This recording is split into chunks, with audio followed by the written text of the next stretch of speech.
What's up, Internet? My name's Nerdy. And I'm Claroops. And we're doing a spoiler chat once more for episodes 2 and 3 of Peacemaker before that episode 4 drops on Thursday, because we get nerdy nightly. And we thought we'd share it with you.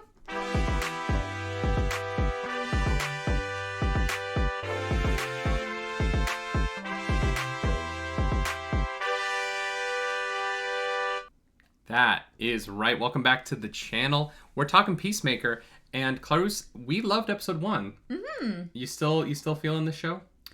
Yeah, I'm really enjoying it. I don't know if we haven't really talked about this. I don't know if I love it the same way that you do. Fair. I find it fun, and I find it enjoyable to watch, but I'm not super invested in it. Interesting. I don't want to say I'm bored by it, because that's not true. It's not true. Mm-hmm. But I do find myself, checking my phone, and my mind does wander while I'm watching the show. Which is weird, because I'm I do really like it. I think a lot of the humor is clever. It's obviously specific for, not for everybody. But I think it's well done, and I'm enjoying it. I don't have that, oh my god, I cannot wait for next week kind of vibe, Interesting. That's so different. I don't even notice you check your phone because I'm so locked in. Yeah. This is just my show right now. This is my favorite thing that we're watching right now. Yeah. And yeah, I love it. Yeah. I think that John Cena's giving grade A performance in this. I think that I want to get her name right. Jennifer Holland, who plays Harcourt. I think that she's really awesome. Mm-hmm. I think that she's carrying a lot of the show in terms of the reality. She grounds it, Yeah. So does Mern a little bit, but Mern, he's not in as much as Harcourt is. Mm-hmm. I really enjoyed the way these two episodes introduced us to Vigilante and how we get to know him more. Vigilante was very funny. Danielle Brooks is Leota Adebayo is just so complex and a really interesting foil for Peacemaker in terms of the relationships with their parents. I just think what they're doing with the show is so awesome, and the plot with the butterflies that we finally get some understanding of at the end of episode 3 is big, big in a way that I'm this is, you could do multiple seasons. This is so much more than Peacemaker has to kill a guy. This is Peacemaker has to save the world. Yeah. And what if this is the guy that has to save the world? Is such a weird and interesting story for them to be telling. Yeah. Because the butterflies is like Young Justice level threat, right? It kind of reminds me of the this season, I think it's the season 2 Young Justice storyline. So you kind of have this you would usually have a super team dealing with this international alien invasion. Is this a storyline you're familiar with? Is this from? Oh, okay, no. Okay. I'm saying that the level of the threat. Scale of it. It's not quite Justice League, but the Young Justice would get on it. Yeah. Okay. And so it's just it's fun, and the writing is so crisp. Mm-hmm. It's so tight. This episode 2 begins. Peacemaker has just blown up a parking lot. The police are there, and so he is calling Harcourt in the middle of the night to come get him. Yeah. And it's so funny. She's what I love about her character is she's so duty driven. Yeah. That this guy who just basically just pissed her off and sexually kind of harassed her a little bit. Yeah. Not even a little bit. I don't know why I'm trying to soften. Who sexually harassed her at a bar. Her coworker, she rolls out of bed, starts running around the motel in her underwear. Yeah. And you're driving.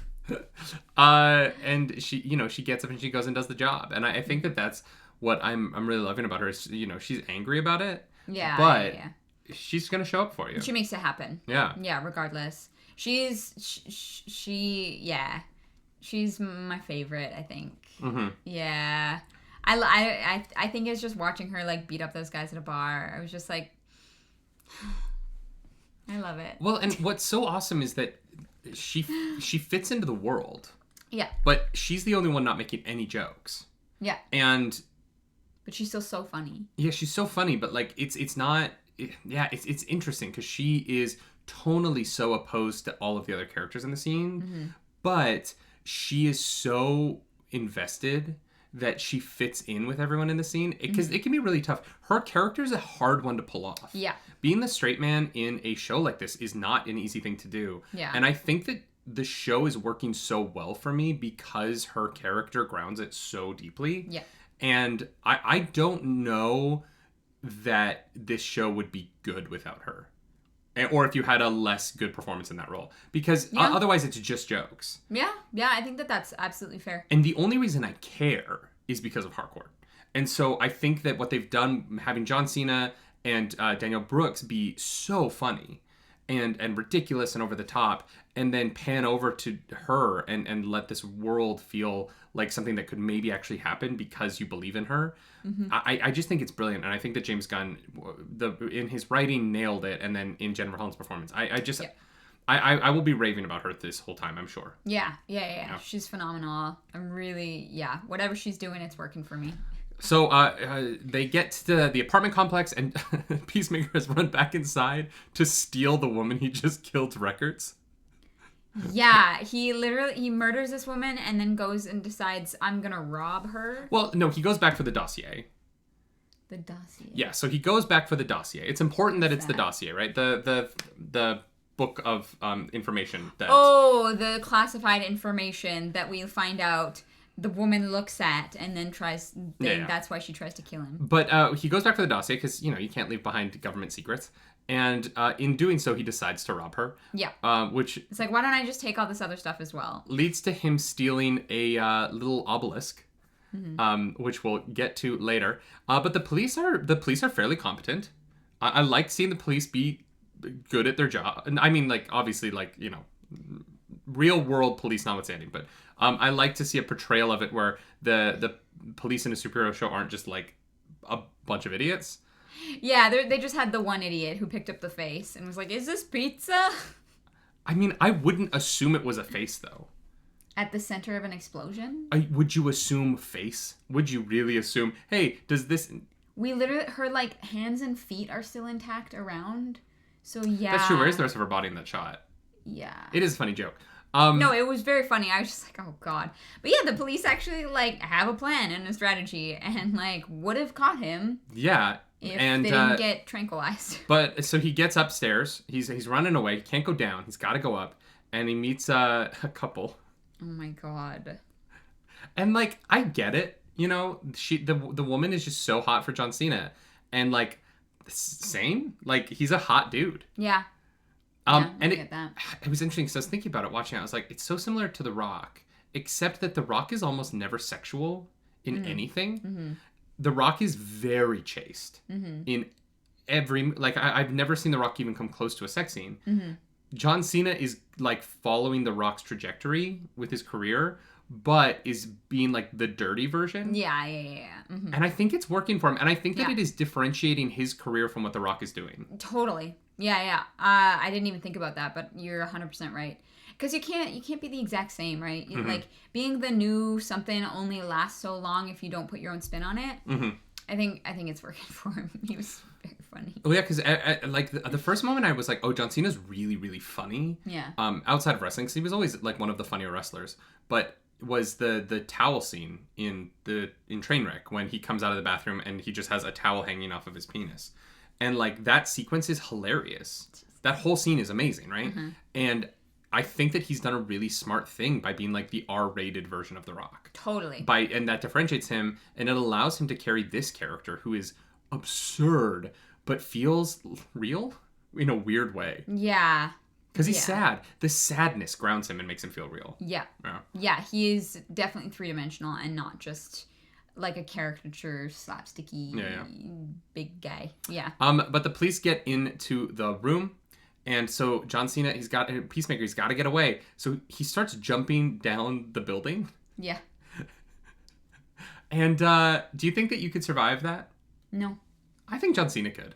John Cena, I don't think I could. I think you could. I think you're in better shape than you think. I think I would die because my knees are so bad. I don't have... I honestly think that, like, it's his, like, muscle cushion that helps save him. His muscle cushion? I don't know how else to describe that.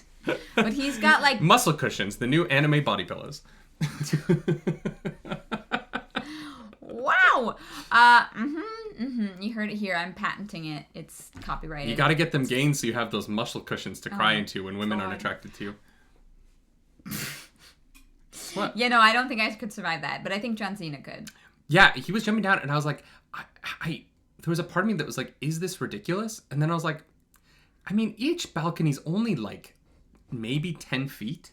Yeah. Like, as long as you don't land on your head, I feel like that would be doable. I feel like even you or I would be able to do it. Well, and he got hurt doing it, so Yeah. it wasn't like it was just like easy. It was interesting. I really had that thought of like, do I think this is preposterous? And then I was kind of like, you know what? I don't. Yeah. I bought it.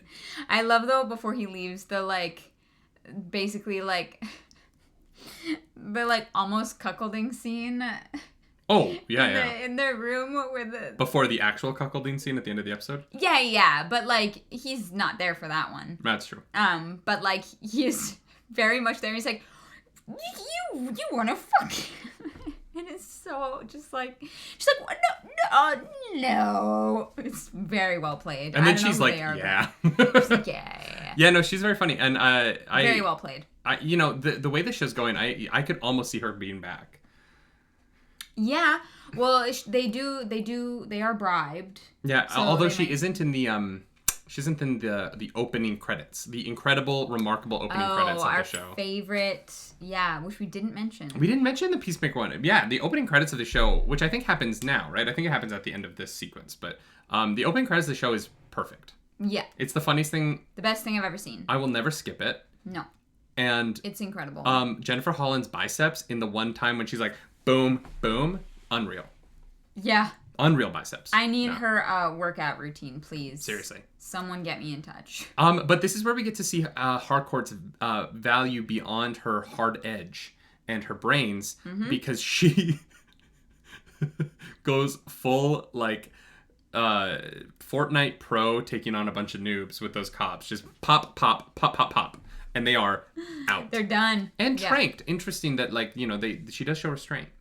Yeah, there is no reason to kill them. I think killing them is a lot harder to cover up. But although they do get Peacemaker away, right? They're still tranking police officers. Sure. At the scene of a crime, like. Sure, but like the murder of those police officers, I think would be.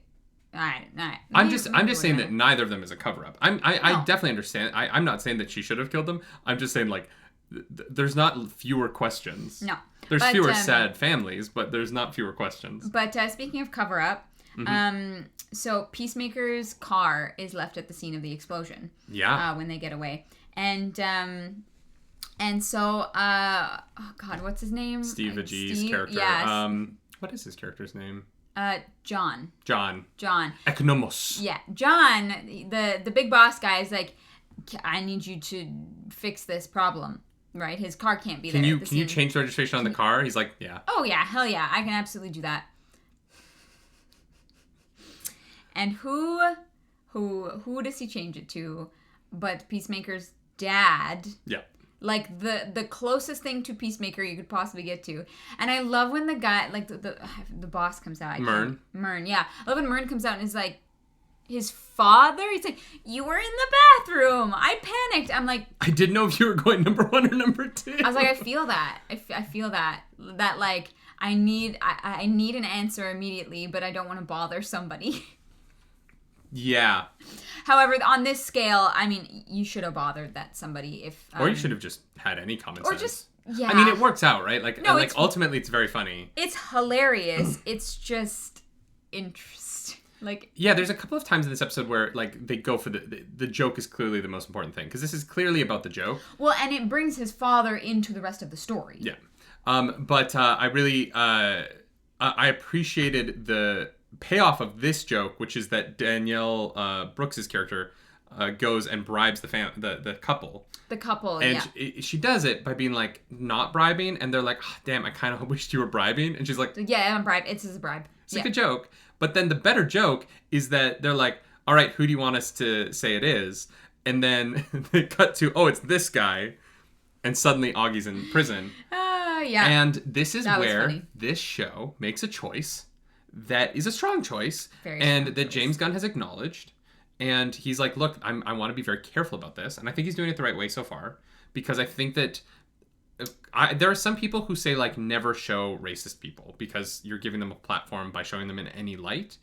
I disagree with that. I personally think that it is important to villainize that mindset. Yeah. And I think that thus far, Peacemaker has very much pointed at Peacemaker's dad and said, this guy's bad, and Yeah. the way he thinks is bad, and we need to acknowledge that this is bad. Yeah. And yeah, I think by making him a literal Nazi, I was not expecting it, Mm-hmm.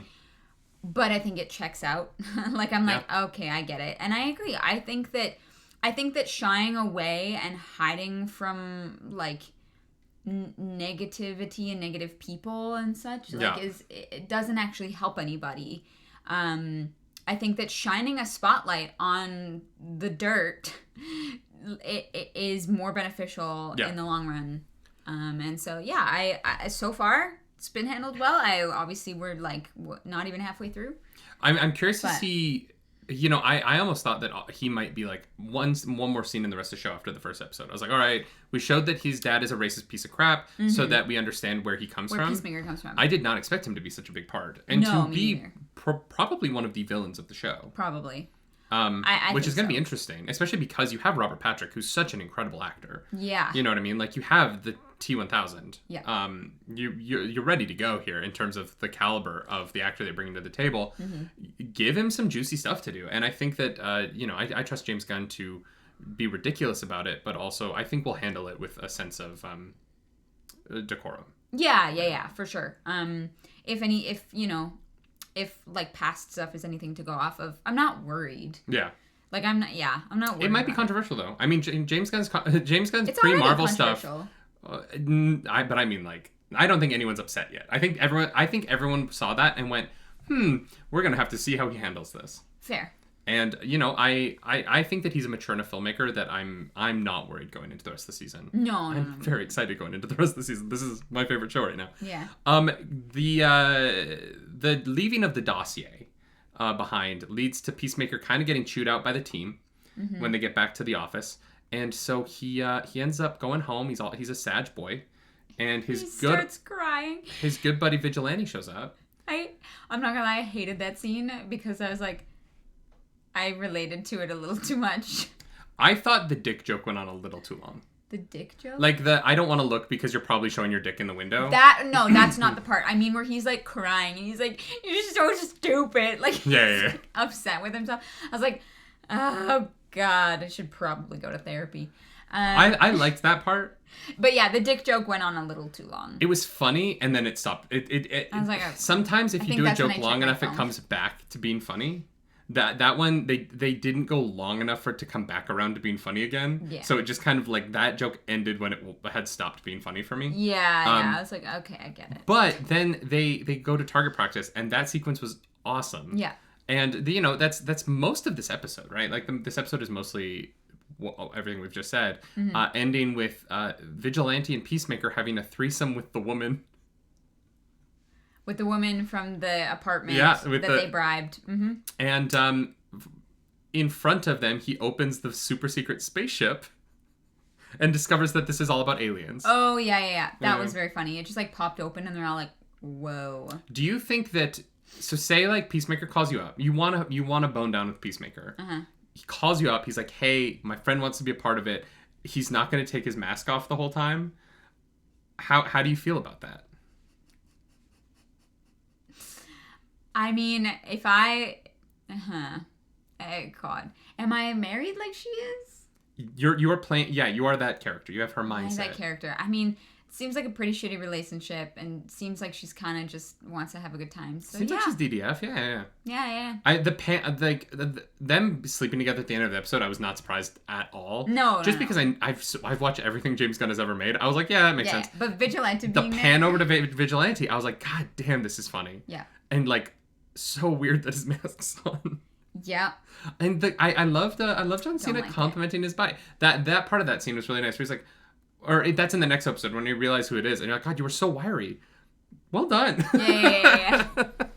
I wonder. We've seen some boobies. Do you think we see any penis? I doubt it. Equality, James Gunn. Wait, yeah, but we're also not going to see vaginas, right? Like, and that kind of becomes there's not much to see. I mean, from the front, like if your legs are closed, you can't see a lot. I'm not saying like spread vagina, but like, you see boobies.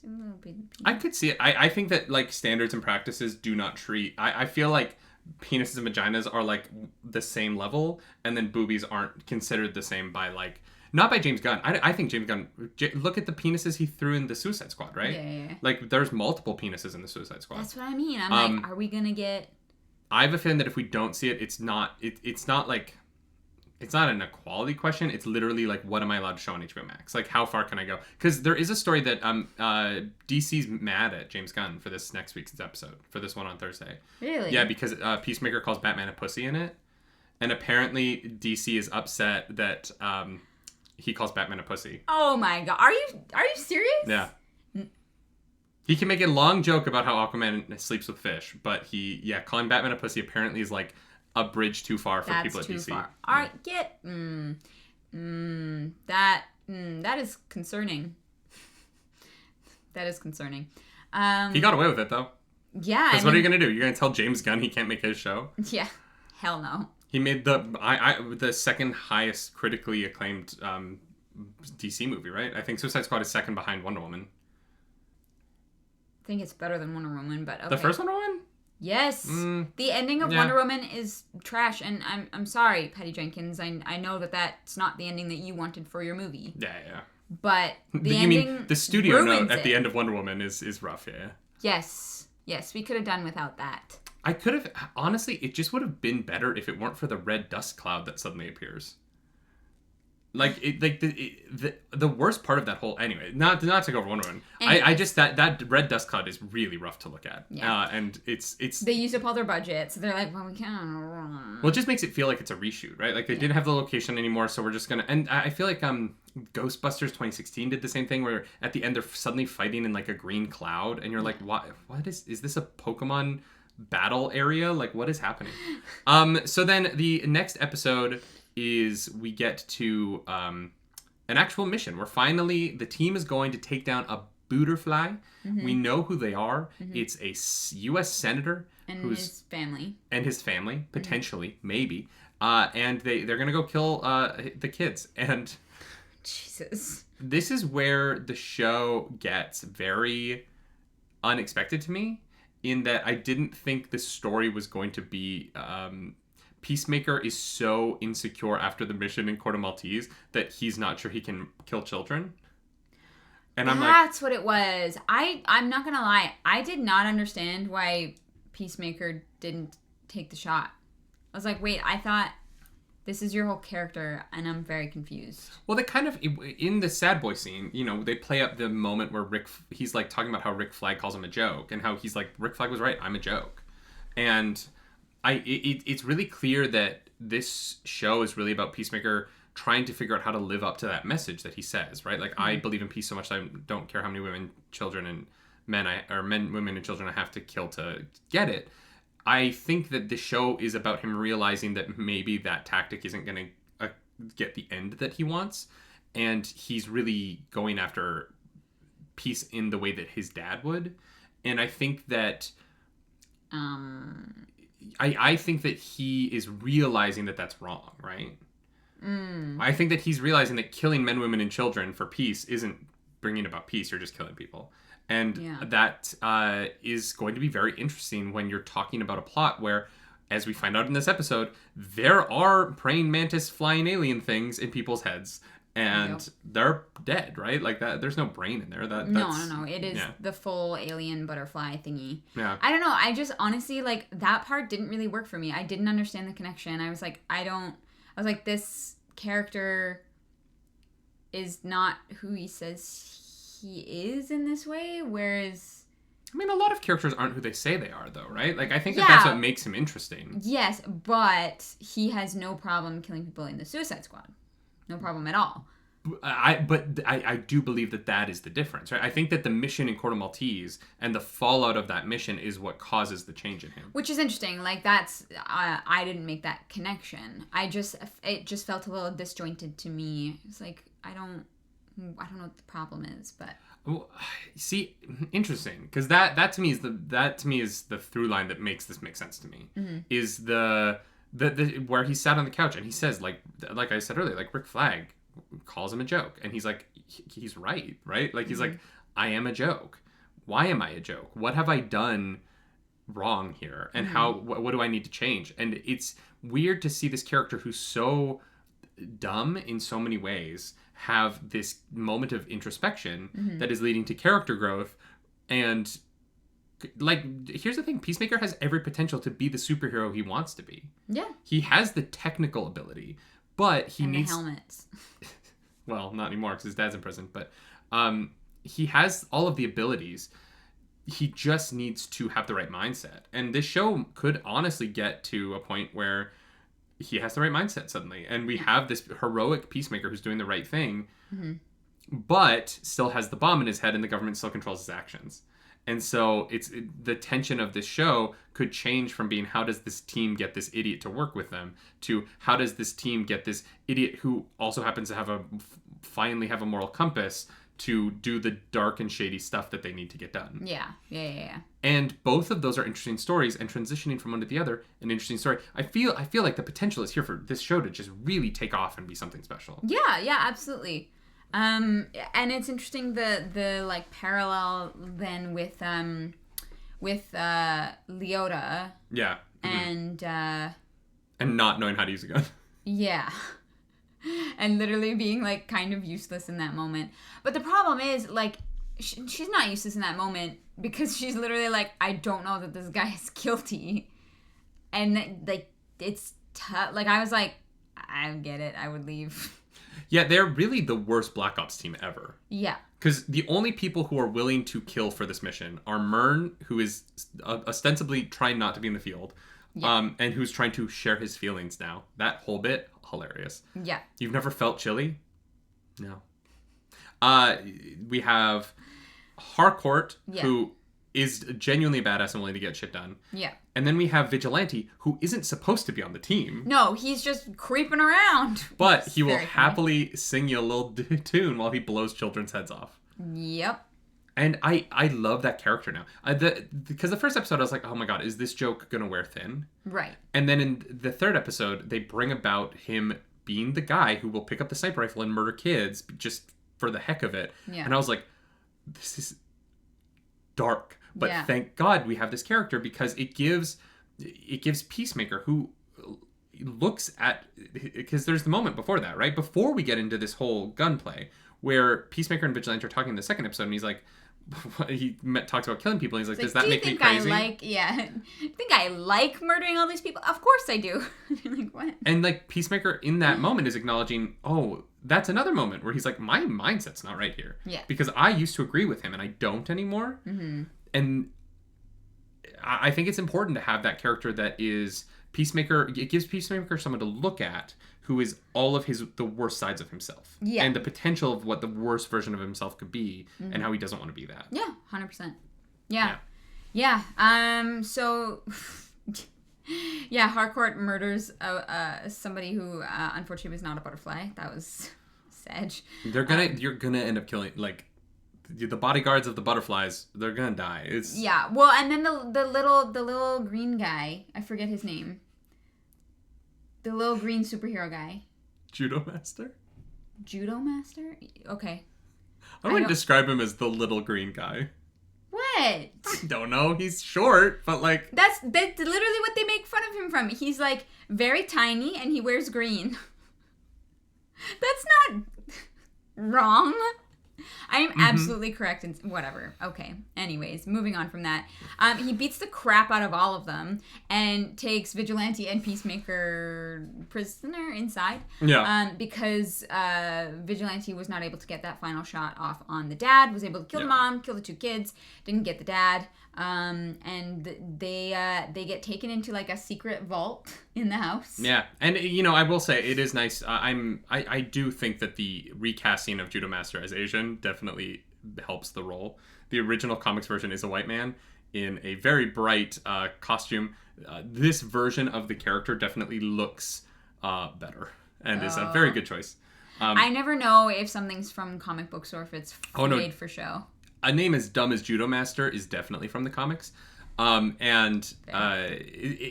This is a better version of that character. Mm-hmm. And Nutley did a great job in the role. Oh no, he was fantastic. Yeah, he's very funny. The hot Cheetos scene is very, very funny. Very funny. Yeah. We like flicks him in his face.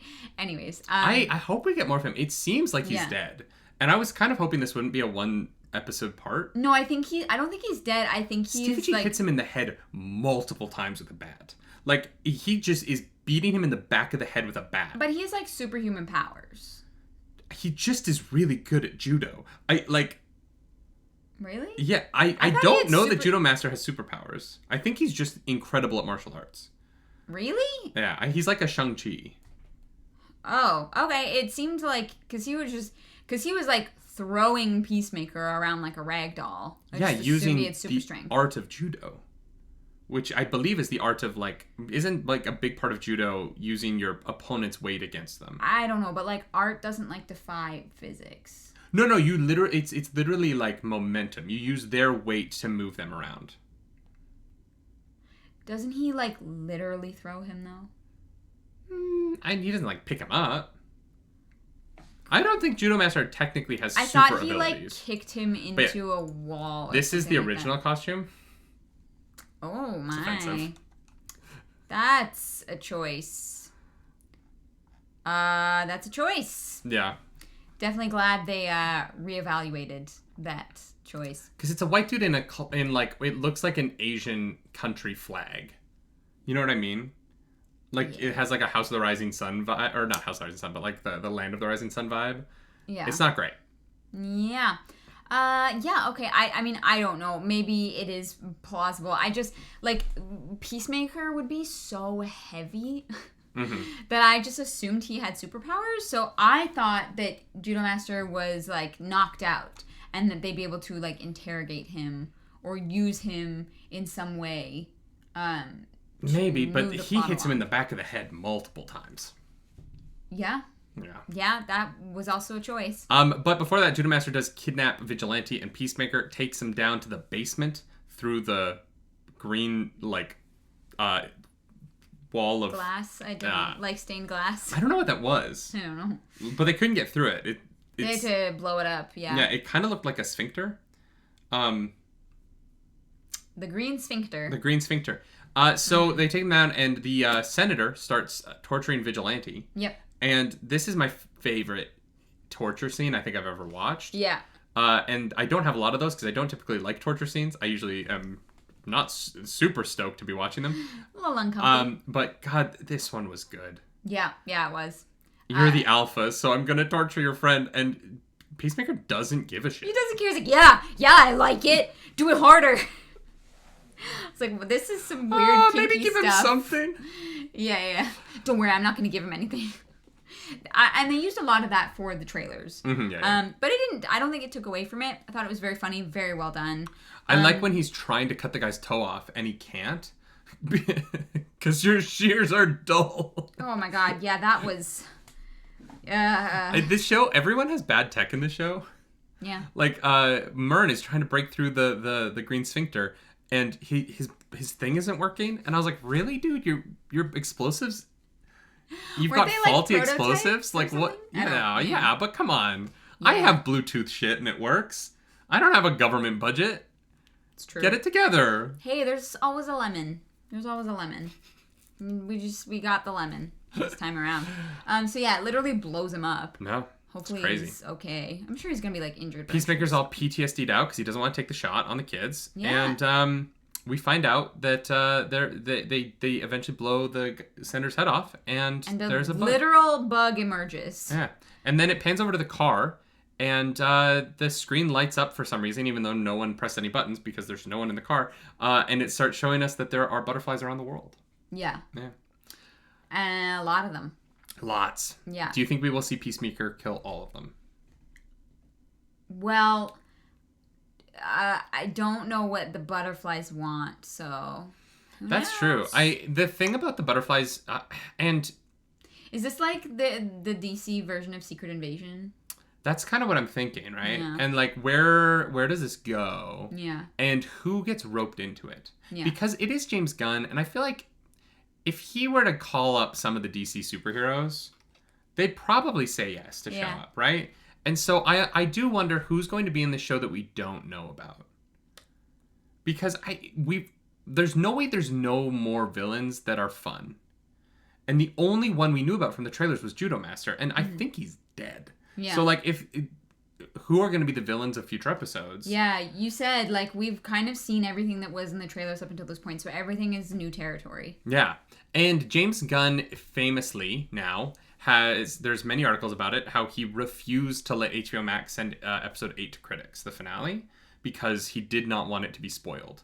So, like, I am very curious to see what the big spoilers throughout the rest of the show are going to be. So people definitely show up. I think so. You've created a threat that's too big for this team to solve. Yeah.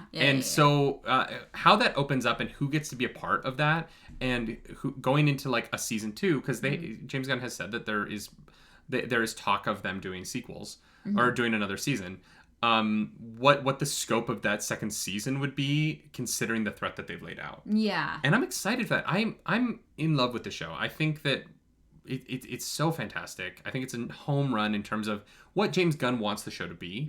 And so that means it's not a home run for everyone, but for me, it's an absolute, it's just a joy. And Thursday, I'm so excited. I'm so excited for the next episode of this. Yeah. Yeah. Yeah, now I'm excited. Like, now I'm a little more excited than I was, because I'm like, oh, I actually think people are going to show up from other things. I'm looking forward to seeing who that is. I don't think for the next couple episodes, but I feel like the last like 2 or 3 of the season will have some bigger names. Yeah, that'll be fun. I think Viola Davis will definitely be in the show at some point. She is in the show. Well, but I mean, like, not in a screen. I think that at some point they will have shot Viola Davis on a set and not just zoomed her in from her home. Fair enough. How much do you think she got paid for that Zoom scene?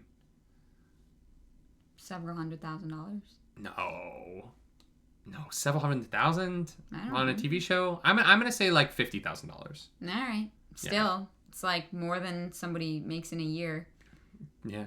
So it's more than I made in the last 2 years combined. Thank you, Omicron, and COVID, and all your brothers and sisters, fucking assholes. Anyways, we're fine. We're in lockdown. You know what I will say? What? This show, filmed during the pandemic, doesn't feel pandemic-y. No. Which I really appreciate. A lot of stuff I'm watching right now feels very pandemic-y. Yeah. With like the actors always weirdly far apart, and there's always so few people in scenes, and it just feels like everything is so pared down. This show has had, with the prison scene with White Dragon, where they're like hailing him like Hitler, there's a lot of people in that scene. There's a lot of people in that prison cell. And it's been very nice to watch a show that doesn't feel like it was made during the pandemic that we know was. Yeah. That's true. I feel like it helps that they kind of have a smaller core cast. But yeah, even the stuff with the police and the prison doesn't feel like it's... But the bar scene episode 2, it didn't feel super pandemic-y, right? That's true. Which is, I know that's a weird complaint, because like I don't want to say that the productions that are struggling with that are bad. It's a struggle. No. It's just refreshing. It's just nice when one doesn't. Yeah, it's nice not to have to think about COVID for 5 minutes, you know? That's our spoiler chat for episode 2 and 3. Thanks for watching, y'all. My name's Nerdy. And I'm Clarus. You can follow us around the internet. I am at Nerdy Nightly. And I'm at Clarus Dracaris. And come join us over on Twitch for some game streams. Come back on Friday for, actually this week, tomorrow, Boba Fett spoiler chat, episode 4. Will it be better than episode 3? God, I hope so. Thursday, episode 4, Peacemaker. We're going to be doing these shows together for the next few weeks. And then Friday, book club. We're going to have videos every day this week. Heck yes. You can come back and watch those. And yeah, we'll see you on the internet. Come join the Discord if you want to talk about this stuff more. But until next time, what do we always say? Do something nerdy tonight. When have we ever said that? Never. Bye.